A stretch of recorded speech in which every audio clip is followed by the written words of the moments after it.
오늘은 치유하신 하나님 43번째 말씀으로 의도하지 않은 죄와 질병이라는 소제목으로 함께 은혜를 나눌 것입니다. 여러분, 우리가 이제 의도한 죄는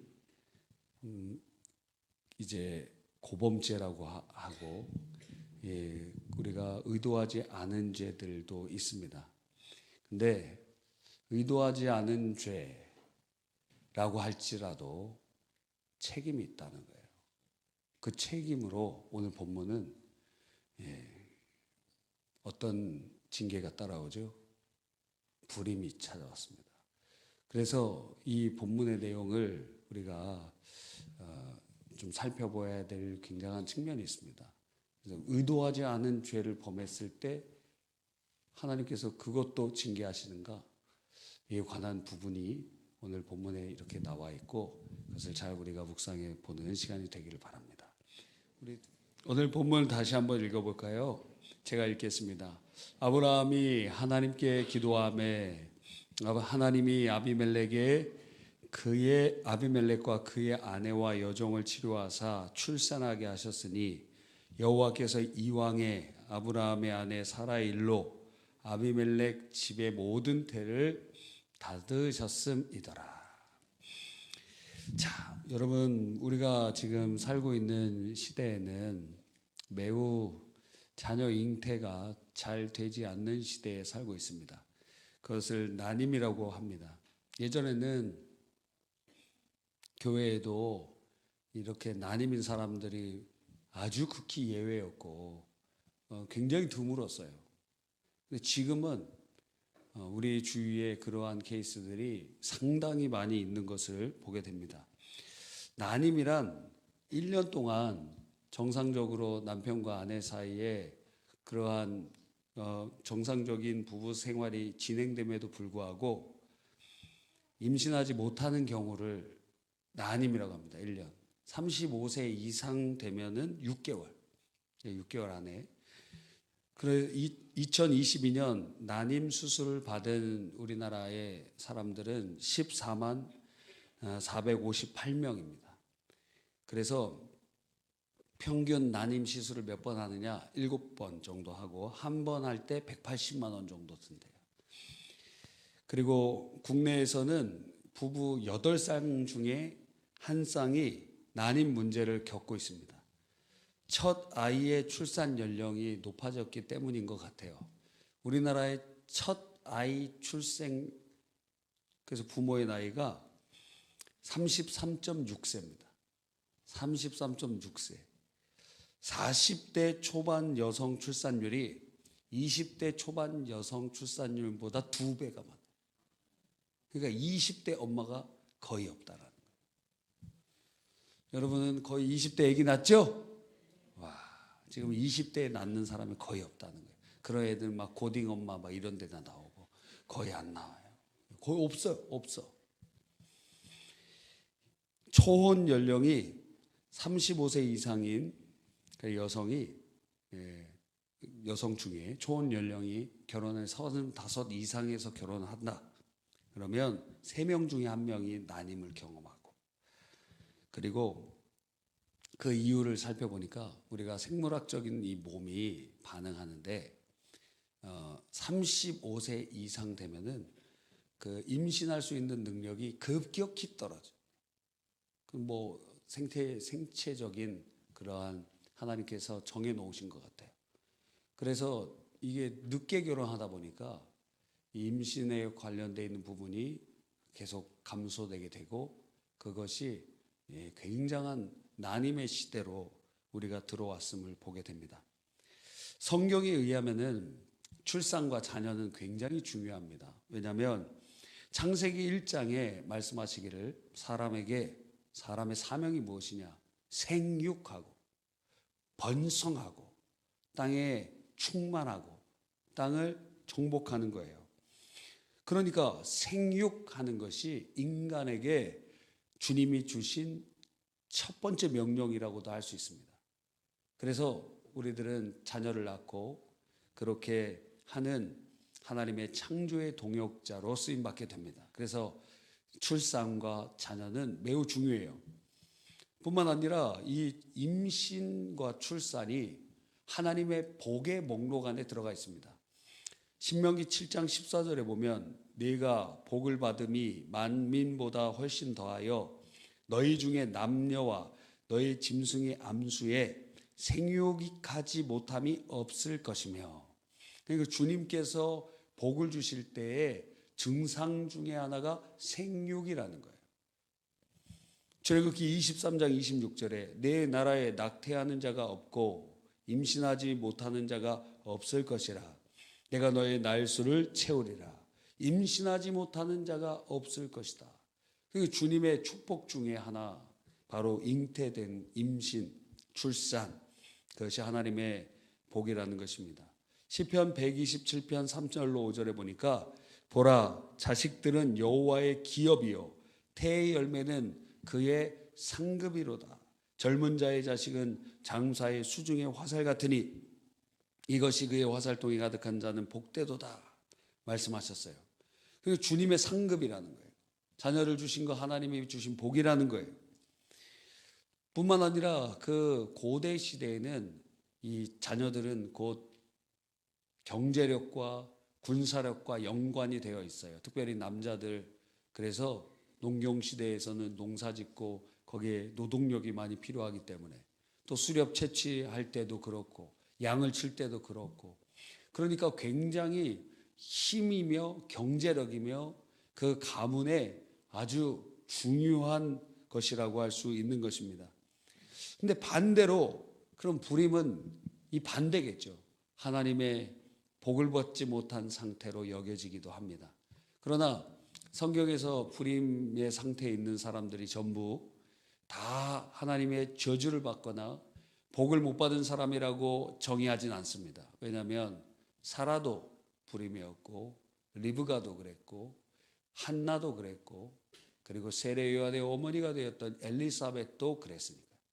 그러니까 그 난임 가운데, 불임 가운데 하나님을 만나고 그의 자녀들이 놀라운 하나님의 쓰임받는 역사의 통로가 되도록 하나님이 이끄십니다. 그래서 난임이 될 때 바로 뭘 병원에 가든지 다른 조치를 취하는 것이 아니라 성경은 하나님 앞에 기도하면서 그 기도의 분량이 쌓아질 때 하나님께서 그곳을 통하여 놀라운 기적을 일으키실 뿐만 아니라 그러한 과정을 통하여 난 자녀들은 거의 대부분 성경에서 아주 중요한 역할을 하게 하도록 하나님께서 일하시는 경우가 많이 있다는 거예요. 그러니까 그 난임이라는 것이 곧 기도의 시간이 되었고, 다음 주에 살펴보겠지만 이삭이 결혼해서 40에 결혼합니다. 자녀를 몇 살에 낳아요? 60에 낳아요. 60에. 20년 동안 자녀가 없었어요. 그래서 성경은 기도했다 그랬어요. 하나님 앞에. 그 약속 하나님의 응답을 통해서 에서와 야곱이 출산하게 되는 것을 우리는 보는 것입니다.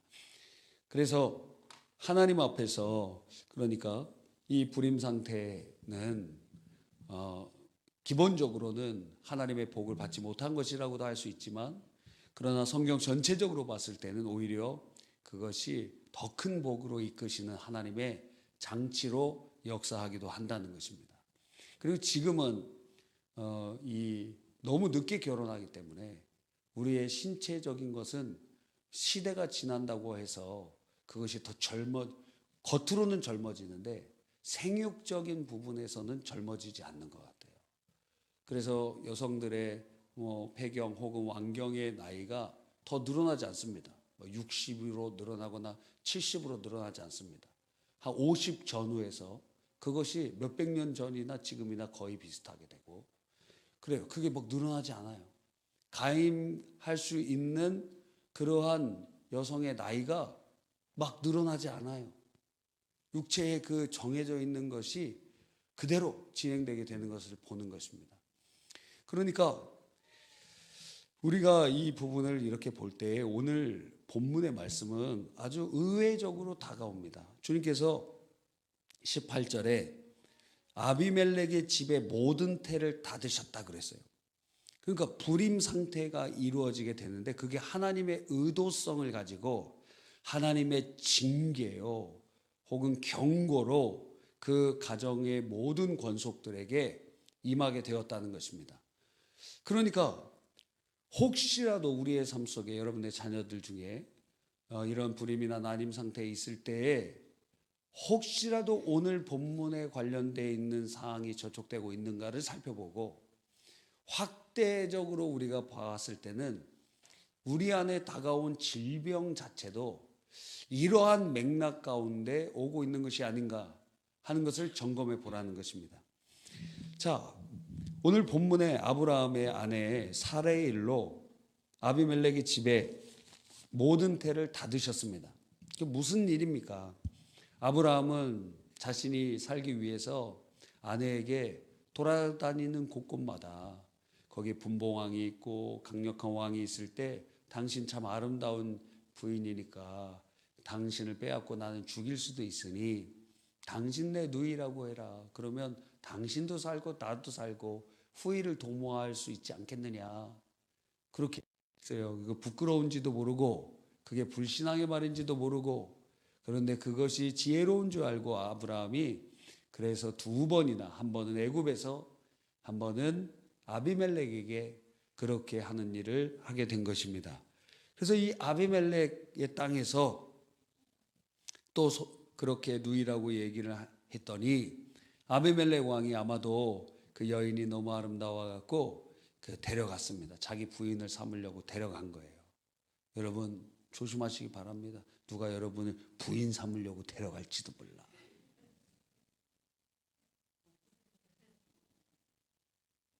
옛날에 그 보쌈이라 그러죠. 예, 그렇죠. 그 아직도 중앙아시아에는 그런 일들이 있더라고요. 보쌈 문화가 있더라고요. 그래서 이렇게 둘이 사귀는데도 A라는 남자와 B라는 여자가 사귀는데도 요 사이에서도 보쌈을 해. 모르는 사람은 보쌈하는 게 아니고 요 사이에서도 보쌈을 한다. 왜냐하면은 지참금을 줘야 되는데 인도 같은 곳에서는 여자가 남자에게 지참금을 줘야 되고 중국 같은 곳은 반대예요. 남자가 여자에게 지참금을 줘야 되고 그렇죠. 중앙아시아에는 누가 줘야 되는지 모르겠지만 하여튼 이렇게 보쌈을 해오면 지참금을 안 줘도 된다. 그래서 사귀고 있어도 보쌈을 해간대. 뭐 그런 얘기가 있습니다. 뭐 제가 뭐 정확하게 확인한 건 아니니까 그냥 들으시면 됩니다. 그러니까 이 아비멜렉이 자기 부인이 삼으려고 데려갔는데 하나님께서 그 아내를 취하도록 그렇게 하진 않으셨어요. 데려는 갔는데 부인으로 못 삼은 거예요. 그러는 과정 가운데 이 아비멜렉이 꿈을 꿨습니다. 오늘 성경에서는 바로 즉시 그렇게 이루어진 것 같은데 그 가문의 태를 닫으셨다는 걸 보면은 1년 이상 되었을 수 있죠. 어떻게 데려가자마자 꿈을 꾸고 풀어줬을 때 태문이 닫힐 수 있죠. 하루 만에. 그러니까 그건 모르는 거기 때문에 1년 이상 아마 그 가문의 전체 잉태가 안 되는 거예요. 전체. 그러니까 이상하다고 여기는 거예요. 분명히 출산해야 되는데 그 나라에 그 가정에 한 명도 잉태가 안 되는 거예요. 모두. 이게 이상하다. 꿈을 꿨습니다. 이 아비멜렉, 멜렉이라는 것이 이제 우리나라식으로 하면 왕이라는 것인데 그런 표식이에요. 높은 자, 뭐 왕 이런 의미 가지고 있어요. 근데 이 아비멜렉이 꿈 중에 하나님께서 나타나셔서 너 죽을 것이다 이렇게 말씀하시는 거예요. 왜? 남편 있는 여자를 취했기 때문에. 그러니까 남편 있는 여자를 취하는 사람들은 죽을 것입니다. 여기 한번 찾아봅시다. 여기 뭐라고 되어 있습니까? 자, 20장 한번 찾아보세요. 20장에 말씀하시기를 어떻게 되어 있죠? 찾아봅시다. 6절 시작. 하나님이 꿈에 또 그에게 이르시되 내가 온전한 마음으로 이렇게 한 줄 나도 알았으므로 너를 막아 내게 범죄하지 아니하게 하였나니 여인에게 가까이 하지 못하게 함이 이 때문이라. 그러니까 사라를 취해 갔는데 그 여인을 가까이 하지 못하게 하셨어요. 그래서 주님께서는 이 3절에 보니까 이 여인으로 말미암아 내가 죽으리니 그는 남편이 있는 여자임이니라. 그래서 간음의 죄는 하나님 앞에 죽을 죄입니다. 그런데 그런 간음의 죄를 범한 사람이 상당히 많이 있어요. 빨리 여러분 회개하고 돌이켜야 됩니다. 죽을 죄, 죽을 죄. 그래서 하나님께서 아비멜렉에게 나타나셨는데 너 죽을 것이다. 왜? 남편 있는 여자를 취했기 때문이다. 말씀하시는데 이 아비멜렉이 황당하잖아요. 저는 아브라함이 분명히 누이라고 했어서 저는 온전한 마음으로 성실하게 데리고 온 것이지 무슨 강압을 하거나 포갑을 한 일이 없습니다. 맞아, 그래. 그래서 내가 이렇게 말하는 것이다 하시면서 그에게 그를 보내라 그렇게 말씀하시는 것입니다. 7절에 읽어봅시다. 이제 그 사람의 아내를 돌려보내라. 그는 선지자라. 그가 너를 위하여 기도하리니 내가 살리려니와 내가 돌려보내지 아니하면 너와 네게 속한 자가 다 반드시 죽을 줄 알지니라. 아비멜렉만 죽는 게 아니고 너한테 속해 있는 권속들 전부 죽을 거야. 빨리 풀어줘라 하는 것입니다. 여러분, 아비멜렉이 잘못한 게 뭐가 있어요? 아비멜렉이 잘못한 게 뭐가 있느냐고. 속아서 범죄한 거예요. 이게 지금 키워드라는 거예요. 속아서 범죄했는데 죄로 여김받아요. 우리의 삶 속에 하나님께서 우리의 삶에 결산할 때 여러분이 속아서 혹은 부주의로 혹은 어떠한 상태에 내가 과정에 흠이 없었으나 결과적으로는 악한 일에 쓰임받았어. 그러면 그것이 죄 없다고 되지 않는다는 거예요. 여러분, 이런 일이 굉장히 많아요. 그 결과 주님께서 징계하시는 방편 중에 하나가 불임이라는 거예요. 질병이라는 거예요. 여러분, 그래서 이 아비멜렉은 깨어서 아브라함에게 소와 양과 종들을 주고 그래서 그의 수치를 가리고 사라한테는 은 1000개를 주고 그러면서 여기 우리의 땅이 넓으니까 너희가 원하는 대로 살아라. 그렇게 하면서 그의 수치를 풀어주었습니다. 그러니까 우리가 아비멜렉은 고의적인 범죄를 하지 않았음에도 불구하고 하나님께 아주 무서운 너 죽을 것이다 경고를 받을 뿐만 아니라 그 집안에 태문이 다 닫히게 되는 형벌을 일시적으로 받았다는 거예요. 그래서 우리들에게도 우리를 살펴보세요. 왜 나에게 질병이 찾아왔는가? 그 중에 내가 인식하지 못하거나 내가 고의적으로 한 일은 아닌데 결과적으로 돌아보니까 그게 죄가 되었어요. 그런 것에 인하여 우리 안에 그러한 질병이 찾아올 수도 있다라는 것입니다. 이건 내가 죄라고 생각하지 않고 그냥 지나갈 경우가 많거든요. 고의적이지 않는 죄를 몇 가지로 분리해 보면 첫 번째는 연약죄입니다. 연약죄. 우리가 연약하기 때문에 육신에 있기 때문에 연약해서 범죄하는 거예요. 그죠? 우리가 연약하잖아요. 프란체스코 수도사가 이제 제자들과 함께 이제 금식을 합니다. 오래 금식한 것 같아요. 며칠을 했는지 모르지만 한 열흘째가 되었나 봐요. 그 열흘째가 되었을 때 그의 제자 중에 한 명이 어느 동네를 이렇게 지나가는데 여기서 맛있는 스프와 우리식으로 말하면 신선 설렁탕을 팔고 있는 거예요. 그러니까 이 사람이 배가 고파갖고 눈이 뒤집혀 버린 것입니다. 그래서 들어가갖고 어겁지겁 먹게 됐어요. 근데 먹다 보니까 정신 차린 거예요. 우리 금식 중이었지. 그랬더니 거기에서 황당하게 멍하게 쳐다보는 자기 선생님 프란체스코와 그리고 그 옆에 있던 제자들의 눈에서는 레이저가 나와요. 너 지금 뭐 하는 짓이냐? 하나님 앞에 한번 서원하고 결단했으면 끝까지 해야지. 막 레이저를 쏠 때에 프란체스코가 거기 들어가고 같이 먹었어요. 왜? 지금 금식하는 것보다 요 한 사람이 실족하지 않고 살리는 것이 유익하기 때문에 그렇게 사랑으로 그 모습을 보여주었어요. 우리는 이제 교조주의적인 성향을 갖게 되지 않겠습니까? 이렇게 연약하기 때문에 서원이 예를 들어 20일 금식을 서원했는데 10일차에 끝났어요. 그러면 어떻게 될까요? 그럼 이때부터 다시 20일 해야 되는 거예요. 서원의 원칙에 따라서. 무효야. 열흘은 무효예요. 여기다가 열흘만 더하면 되겠지가 아니고 무효. 다시 해야 돼. 국밥 하나 먹고 이제 다시 하는 거예요. 그러니까 결국 40일을 하는 거예요. 이제 30일 하는 거예요. 30일. 여러분, 그러니까 연약해서 우리가 범죄할 수 있습니다. 여러분의 연약한 것은 무엇입니까? 여러 가지 있을 수 있습니다. 어떤 사람은 인내가 없고 어떤 사람은 성격이 불같은 사람들도 있죠. 그래서 화가 막 확 나고 그렇습니다. 보통 저는 교회 다니는 성도님들이 참 대단한 분들이라고 생각해요. 정말 하나님의 은혜 아니면 여러분은 세상이 이길 수 없는 사람입니다. 그렇지 않습니까? 여러분 대단한 분들인데 하나님의 은혜로 이 자리까지 오게 되었고 하나님의 말씀에 귀 기울이게 되었습니다. 나의 성품이 연약제가 될 수 있어요.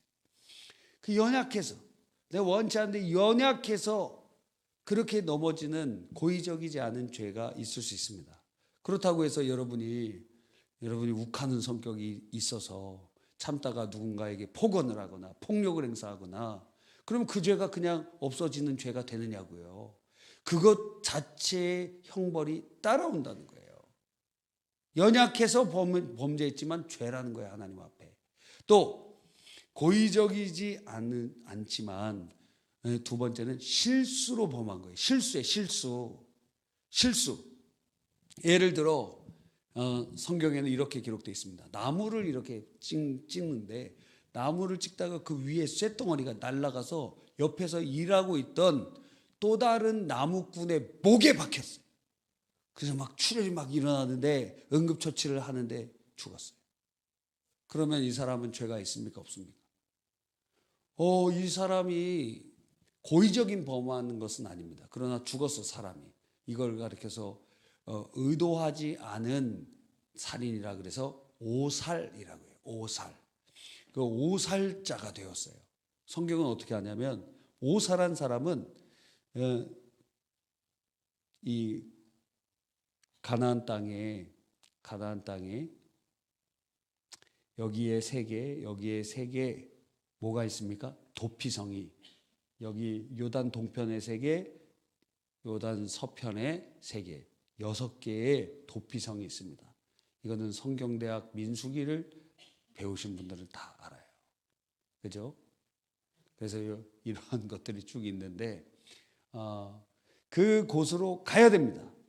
가지 않으면 가족 중에 보수한 자가 그를 잡아다가 죽여도 그 가족이 죄가 없어요.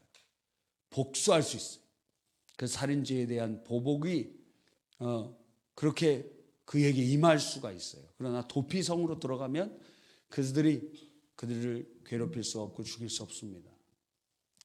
그래서 오살한 자라도 그의 죄가가 따르고 도피성에 들어가지 않으면 죽을 수 있다는 거예요.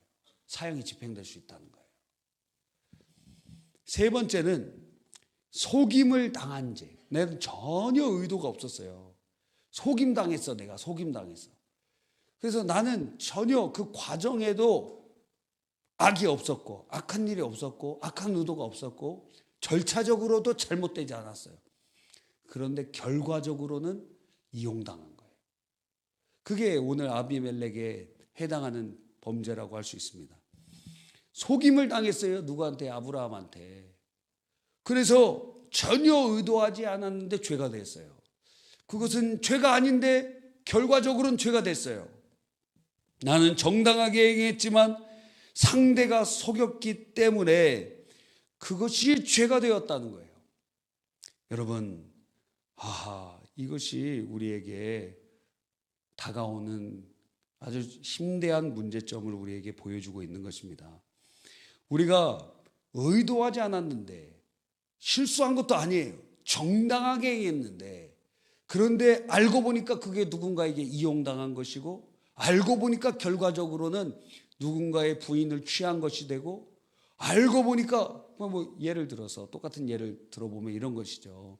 여러분이 막 연애를 우리 은유가 그 뭐죠? 무슨 몬스터? 예? 맞나? 판타지 몬스터? 판타지 보이즈. 누구라 그랬지? 홍성민? 홍성민. 외워지지가 않네. 예, 적어놔야 될 것 같아요. 홍성민. 예, 판타지 보이즈. 홍성민 나이가 몇이에요? 23살. 몇 살 차이예요? 예? 3살 차이예요? 23살인데 22살? 좀 가능성 있네? 네. 근데 그 홍성민이라는 친구랑 은유가 연애를 해갖고 결혼했는데 알고 보니까 이 홍성민이라는 사람이 부인이 있네? 몰랐어. 결혼해 보니까 부인이 있는 사람이. 이 이슬람 사람들이 결혼할 때 이슬람에서는 거짓말을 할 수 있는 두 가지 예가 있거든요. 하나는 개종시킬 때 거짓말할 수 있습니다. 나 예수님 믿을게요 하면서 예수 공동체 안으로, 교회 안으로 들어와서 그렇게 하다가 사람들을 그렇게 고발하기도 하고 할 수 있어. 거짓말이 허용돼요. 개종을 위해서는. 두 번째는 결혼을 위해서는 거짓말이 허용돼요. 여기는 부인을 최대 4명까지 둘 수 있기 때문에 한국에 와서 총각이라고 합니다. 그리고 결혼하자 그럽니다. 당신밖에 없다 그래. 그리고 어떻게 해요? 데려가 보면 거기에 부인 3명 더 있어요. 그럴 수도 있다는 거예요. 자, 그 홍성민이 결혼했는데 알고 보니까 부인이 있네? 그럼 어떻게 하죠? 이혼해야 돼요? 지금 생각하기도 싫잖아, 그죠? 예? 아니, 그런 경우가 있다는 거예요. 그럼 은유의 잘못이 있나요? 잘못이 없잖아. 사랑한 게 잘못이? 사랑한 게 잘못이 아니잖아. 그런데 결혼을 했는데 부인이 있는 걸 전혀 몰라. 아무도 몰랐어요. 근데 숨겨놓은 부인이 있었던 거예요. 미국에. 와, 황당하죠? 잘못이 없는데 그렇게 되면 어떻게 되냐면 이게 지금 법적인 문제가 되는 거예요. 그래서 굉장히 어려움에 빠질 수도 있어요. 난 잘못이 한 게 하나도 없는데 오히려 막 다른 사람에게 소송을 걸릴 수도 있고 그렇다는 거예요. 우리가 살아갈 때 이런 일들이 일어난다는 거예요. 이런 일이 말도 안 되는 일이 전혀 은유가 잘못한 게 없어. 사랑한 죄밖에 없어. 사랑한 것밖에 내 잘못이 있다면 사랑한 것밖에 없습니다. 그러니까 아비멜렉이 황당했습니다. 그러나 그게 죄로 인정받았어요. 여러분, 우리가 대표적으로 이런 죄는 크게 2가지 방향에서 한번 생각해 볼 수 있습니다. 개인적으로는 어떤 게 있냐면 우리가 매일 범하는 죄 중에 이런 죄가 있어요. 자, 여러분이 누군가의 이야기를 듣습니다. 아무개가 그랬대. 아무개가 그랬대. 아, 그래? 이야, 그놈 나쁜 놈이네. 이야. 여러분, 같이 공부하는 친구나 이웃이나 구역 식구나 동네 사람이나 여러분이 직접 확인하지 않았습니다. 그런데 다른 사람을 통해서 어떤 이야기를 들었는데 그 사람을 막 악평하는 거예요. 그래서 그래 그런가 봐. 그러면서 여러분이 동참하면서 그 사람 진짜 나쁜 사람이야 하면서 같이 그 일에 동참해요. 왜? 나는 그 얘기만 들었으니까. 그렇게 해서 동네 사람들이 다 그 사람을 미워하게 되고 그 사람이 이사가고 결국에는 그 사람이 자살했어요. 여러분, 그러면 그 사람의 죽음에 대한 대가 누가 책임져야 되느냐? 처음 얘기해 준 사람만이 범죄가 있는 게 아니라 그 얘기를 듣고 함께 동참했던 사람 전부가 다 그 피해의 대가를 치러야 된다는 거예요. 그게 죄가 있다는 거예요. 이런 식으로 따져보면 여러분의 삶 속에 수도 없이 내가 고의적으로 한 건 아니지만 내가 들어서 지금 내가 들은 걸로 판단했을 때는 이게 잘못됐으니 그래서 그렇게 정죄하고 판단하고 얘기하고 동참하는 경우는 굉장히 많다는 거예요. 이걸 국가적으로 혹은 정치적으로 해보면 뭐 어떤 것이 있냐면 선동이 있습니다. 선동. 프로파간다, 선전. 그래서 선전과 선동 전술을 이 전략적으로 많이 사용하는데, 그리고 이러한 것을 누군가에게 간첩을 보내 갖고 거기서 일으키는 것을 작정이라고 그래요. 작정. 예. 어디서 나온 단어냐? 삼국지 게임에서 나온 단어입니다. 작정. 거기를 보내면 거기서 막 유언비어, 거기 게임 안에 나와 있어요. 게임을 해보면 스파이를 이렇게 보내잖아요. 그럼 거기에서 유언비어를 막 퍼뜨리고 작적을 하고 또 어떤 사람들을 포섭을 하고 그런 게 나와 있어요. 자, 그러니까 우리가 사는 세상에는 막 엄청나게 깨끗하고 공의롭고 100% 진실이고 그런 것만 있는 게 아닙니다. 그런 분 하나님밖에 없어요. 그래서 어떤 상황에 대해서 사람들을 선동하고 선전합니다. 그래서 자기의 목적을 이루어 갑니다. 그게 전술이에요, 전술. 그런데 여러분이 선동당하거나 선동당해서 그렇게 함께 데모를 하든지 혹은 혁명을 일으키든지 혹은 무엇을 했는데 알고 보니까 그 거짓이었네. 알고 보니까 그것이 잘못된 것이었네. 알고 보니까 그것이 지금 문제가 되는 것이었네. 그러면 그 책임 누가 지느냐? 여러분이 져야 된다. 여러분, 죄가 없는 게 아니라고, 속았다고 죄가 없는 게 아니라는 거예요. 내가 선동당했기 때문에 죄가 없느냐? 죄가 있다는 거예요. 내가 누군가가 선전하기 때문에 내가 속았다, 그래서 그렇게 행동했다, 그 사람이 나쁘다. 그 사람도 나쁘지만 선동당한 당신도 나쁘다 이거예요. 그래서 결과적으로 수많은 사람이 죽기도 하고, 대표적인 게 우리나라 어때요? 6.25 때 공산주의자들에게 많이 선동당하고 각 지역마다 인민군이 이렇게 들어오면 어떻게 됩니까? 인민군이 들어온 다음에 그 인민재판을 해요. 인민재판 많이 들어보셨죠? 그러면 이런 곳에다가 사람들을 다 모아요. 그럼 여기다가 한 사람 올려놓고 이 사람 어떻게 해야 됩니까? 그럼 사람들이 죽여야 됩니다. 그럼 죽이는 거예요. 어떤 법적인 그게 아니라 인민들이 재판한다는 거예요. 인민이. 그러니까 이때 제일 미워했던 사람들이 자본가들, 돈 많은 사람들 딱 올려놓고 이 사람 어떻게 해야 됩니까? 죽여야 됩니다. 그러니까 평소에 미워했던 사람들도 있을 거 아니에요. 그럼 여기 올려다가 어떻게 해요? 죽여야 된다 그러는 거예요. 그런 사람 나쁜 놈이라고 죽여야 된다. 그게 인민재판. 그게 인민재판이라는 것입니다. 여러분, 그러면서 우리나라는 곳곳의 동네마다 동네 사람들끼리 죽였어요. 그런 일들이 쉬쉬할 뿐이지 모든 동네에 이 군대가 들어갔을 때, 인민군이 들어갔을 때는 여기다가 빨간 완장 차고 그리고 거기에서 있었던 사람들 죽였고, 국군이 들어오면 그 반대로 학살이 일어나기도 하는 것이에요. 그러니까 어디에 속했느냐? 그래서 우리나라에 막 이렇게 뭐 진보 보수 이렇게 나눠지잖아요. 근데 옛날에는 그냥 죽였다고. 전쟁 중에는 그냥 이렇게 죽는 일이 엄청 많았어요. 그러니까 민간인이 사망한 것이 전쟁으로 사망한 것보다, 통계는 안 내봤지만 이렇게 동네 사람들끼리 죽이게 되는 그런 일들이 엄청 많이 있어서 동네마다 사람들 묻어놓은 곳이 있고, 여러분 동네에 가보시면 어른들한테 한번 물어보세요. 문준경 선교사님도 이것 때문에 죽은 거예요. 이렇게 해서 죽으신 거예요.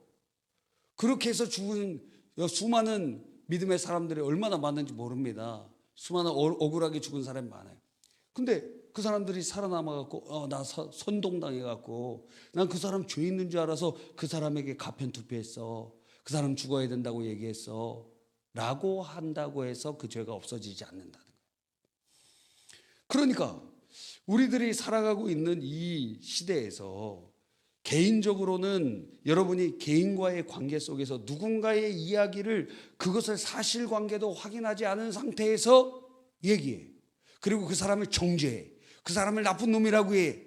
그러면 그 결과로 그 사람에게 이미지의 타격과 혹은 그의 마음의 상처와 결국에는 그걸로 인하여 그 사람이 극단적인 선택을 하거나 그 모든 과정의 책임은 함께 이야기했던 여러분. 근데 그런 일이 너무도 많기 때문에 잊어버린다는 거예요.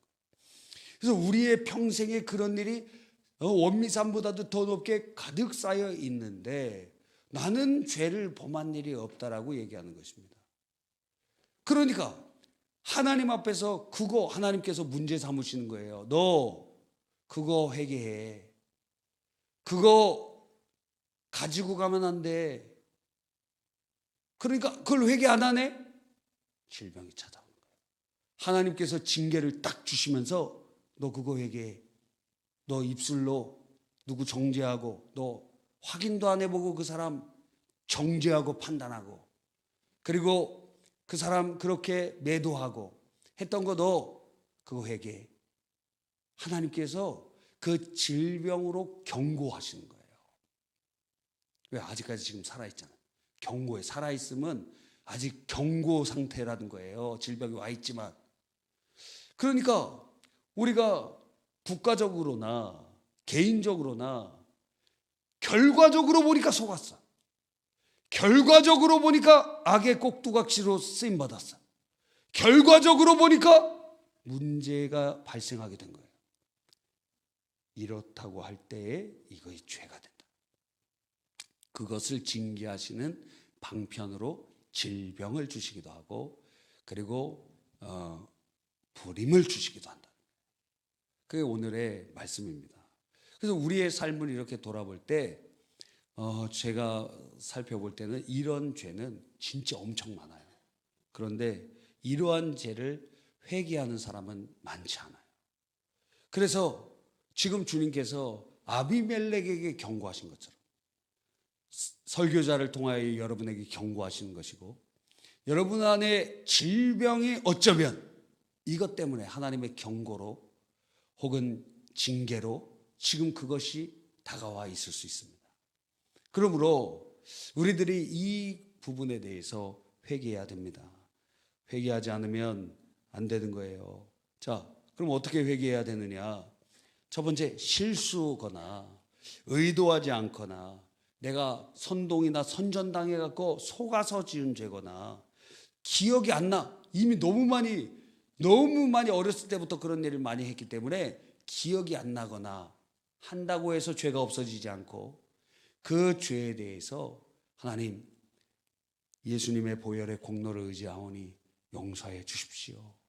주님 앞에 인정하고 철저히 회개해야 됩니다. 이게 첫 번째예요. 두 번째는 무엇이냐면 하나님 제가 이런 일에 속지 않도록 분별할 수 있는 은사를 주십시오. 그래서 우리는 끝도 없이 속아요. 아담과 하와가 뭐 때문에 타락하게 됐어요? 속아서 범죄한 거예요. 우리도 그래서 나 마귀에게 속았어요. 아담이 나 하와가 뱀에게 속았어야 한다고 한들 그의 범죄가 무마되지 않았어요. 저 뱀이 나를 속였어요. 소용없다니까요. 그것으로 인하여 결과가 도래하게 되었다면 속았든지 의도하지 않았든지 방법은 옳았든지 상관없이 그것 자체가 하나님 앞에 결산해야 되는 죄가 된다는 거예요. 그러니까 이런 일을 다시는 만들지 말아야 될 것 아닙니까? 하나님 분별할 수 있는 지혜를 주십시오. 그냥 멍하면 그냥 당하는 거예요. 선동당해, 선전당해, 속아버리고 그냥 판단하고 정죄하게 돼요. 그러니까 하나님 분별의 은혜를 주십시오. 그래서 누군가에게 누군가가 비판하고 정죄하는 얘기 딱 듣잖아요. 바로 반응하면 안 돼. 동참죄에 들어가니까. 그럼 어떻게 해야 됩니까? 듣고 나서 입을 말하면 안 돼요. 즉각적으로 얘기하면 안 돼요. 그리고 그 들은 거를 가지고 하나님 앞에 기도의 제목으로 삼아야 됩니다. 절대 교회 다니고 예수 믿는 사람들이 누군가 얘기했는데 오 정말 그랬어? 그 사람 나쁜 놈이네, 뭐 나쁜 사람이네 하면서 막 욕을 하고 거기에 동참하고 참여하게 될 때 여러분은 죄 없다 할 수 없다는 거예요. 죄가 있다는 거예요. 근데 그런 죄가 작으냐? 많다는 거예요. 상당히 많고 남자들도 많이 있지만 여자들도 굉장히 많이 있습니다. 그러나 책임져야 됩니다. 그게 무엇으로 다가오느냐? 하나님의 징계가 질병으로 찾아온다는 거예요. 그래서 그 부분을 결산하는 것, 회개해야 되고 분별의 은혜를 달라 그러고, 세 번째는 누군가가, 자 오늘 말씀을 여러분이 들었어요. 내가 직접 그 사람에게 피해 준 게 아니지만 간접적으로 누군가에게 결국 그 사람이 피해를 받았어요. 그렇다고 한다고 해도 그 피해자가 누군가가 생겼다면 그것에 대해서 해결해야 됩니다. 첫 번째는 무엇을 해야 되냐면 보상을 해야 돼요. 보상. 구약에 보니까 어떤 물건을 이렇게 훔쳐갔습니다. 그러면 소를 훔쳐갔어요. 살아있어. 소가 살아있습니다. 살아있네. 소가 살아있어요. 그러면 어떻게 갚아주면 될까요? 2배로 갚아야 돼요. 살아있으면 소를 한 마리 훔쳐갔으면 한 마리를 더해갖고 갖다 줘야 돼요. 자, 소를 훔쳐갔는데 죽었거나 벌써 먹었거나 팔아버렸어요. 없어. 그러면 5배를 갚아야 돼요. 소는 5배, 양은 4배. 그래서 삭개오가 내가 토색한 일이 있으면 4배나 갚겠나이다. 그게 이 율법에서 나온 거예요. 자, 그런데 이건 잡혔을 때예요. 결국 잡혀갖고 당신 이거 훔쳐갔지? 5배로 갚아야 되고 4배로 갚아야 돼요. 그런데 숨기고 있다가 예배 시간에 와서 깨달았어요. 내가 친구 샤프 그거 좋은 거 40,000원짜리 훔쳐간 거 생각이 났어요. 1년 지나갖고 걔도 잊어버리고 나도 잊어버렸는데 오늘 말씀을 듣고 생각이 났네. 그럼 어떻게 해야 됩니까? 속건제를 드리고 하나님 앞에 속건제를 드리고 그 물품에다가 플러스 5분의 1을 더해서 갚아줘야 돼요. 이거는 뭐예요? 자수하는 거예요. 자수하는 사람에게는 그 물건에다가 5분의 1을 더해야 됩니다. 자수자. 무슨 얘기인지 아시겠죠? 이거는 그 잡힌 자 5배, 4배 갚아야 돼요. 살아있으면 2배 갚아야 돼요. 보상을 해줘야 됩니다. 여러분이 속아서 했던 혹은 의도하지 않았던 누군가가 상처 입었고 피해를 보았다면 보상해줘야 됩니다. 그리고 나서 그 보상이 지금 아브라함에게는 양과 소와 종들을 주었고 그리고 사라에게는 어떻게 했죠? 분명 아비멜렉 잘못한 게 없어요. 그런데도 사라에게 은 1,000개를 주었어요. 그래서 너의 수치를 내가 덮어주고 싶다. 그렇게 얘기를 한 거예요. 자기가 정당하게 했는데 자기는 속아서 그렇게 했는데 보상했어요. 그 다음에 어떻게 했냐? 이걸로 끝나지 않아요. 자, 다시 한번 성경 읽어봅시다. 창세기 20장 17절. 아브라함이 하나님께 기도하매 하나님이 아비멜렉과 그의 아내와 여종을 치료하사 출산하게 하셨다. 그러니까 이 피해 입은 자가 피해를 준 사람을 위해서 진정으로 기도해 줘야 돼요. 그래야 끝나. 여러분, 그러니까 이 관계가 회복이 되고 보상으로 관계가 회복이 되고 그리고 이 사람이 진심으로 나를 위해서 하나님 앞에 기도해 줄 때, 용서해 줄 때 그것이 풀리게 된다는 것입니다. 이런 예는 욥기에서도 나타나죠. 욥의 세 친구가 하나님 앞에 범죄하면서 욥을 막 정죄했잖아요. 하나님께서 그들을 인정해 주시지 않고 욥을 인정해 주시면서 욥이 너희들에게 기도해 주지 않으면 너희들 벌 받을 것이다. 그래서 욥이 기도해 줘요. 그 세 친구를 위해서. 그래서 어떤 사람들은 그런 사람이 있어요. 이제 잘못한 것이 있으면 그 사람에 가서 용서를 구하고 그 사람의 축복 기도를 받습니다. 그 교회나 목사님에게 잘못한 것이 있으면 그 사람이 찾아와서 용서를 구하고 기도를 받고 가는 거예요. 그게 성경적인 원칙이에요. 여러분, 교회 안에서 누군가와 다툼이 있고 어려움이 있었다. 그러면 보상해 줄 뿐만 아니라 그 사람에게 진심 어린 용서와 축복 기도를 받아야 된다는 거예요. 여러분, 결론입니다. 아브라함이 하나님께 기도하며 하나님이 아비멜렉과 그의 아내와 여종을 치료하사 출산하게 하셨다 그랬어요. 자, 우리 집에 이러한 불임의 상태가 늦게 결혼해서 그럴 수도 있죠. 그러나 아직 해결하지 않은 죄 때문에. 근데 그 죄는 여러분이 고의적으로 한 게 아니에요. 여러분이 악의를 품고 한 것도 아니고 절차상 문제가 있는 것도 아니었어요. 근데 결과를 보니까 그게 죄였어요. 그러한 것들이 있다. 여러분 안에 지금 질병이 찾아왔는데 그 질병의 원인들을 여러분이 쭉 살펴보는데 난 이것도 아니고 저것도 아니고 저것도 아닌데 오늘의 이러한 케이스일 수도 있다라는 거예요. 우리의 마음의 완고함과 우리의 완악함이 그러한 부분으로 나타날 수도 있다라는 거예요. 그러니까 오늘 생각을 해보시고 하나님 앞에 떠오르게 해주신 것들이 있다면 오늘의 말씀을 기억해서 그것을 해결해야 됩니다. 하나님이 그 경고하시는 거예요. 자, 모든 자의 태를 닫아 놓으셨는데 만약에 아비멜렉이 이 꿈은 하나님 꿈이 아니고 그냥 개꿈이다 하고 안 했으면 어떻게 됐을까요? 다 죽는다 그랬어요. 주님께서 너와 내게 속한 자들이 다 죽을 것이다. 지금 여러분에게 온 질병은 그 질병 자체가 종국이 아닙니다. 하나님께서 그것을 경고로 주신 거예요. 그래서 이 부분에서 빨리 경고가 왔을 때 주님 앞에 전체적으로 내가 다른 사람의 말만 듣고 평가하고 판단했던 거, 내가 선동당하고 선전당해갖고 잘못해 결국 지나보니까 진실이 드러나잖아요. 나중에 5년 10년 지나가고 진실이 드러나잖아요. 그때 나도 그때 같이 돌 던졌는데 알고 보니까 아니었어. 그런데 그 사람 죽었어. 혹은 그 사람이 완전히 사회적 위치가 망가지고 무너져 버리고 그래 버렸어요.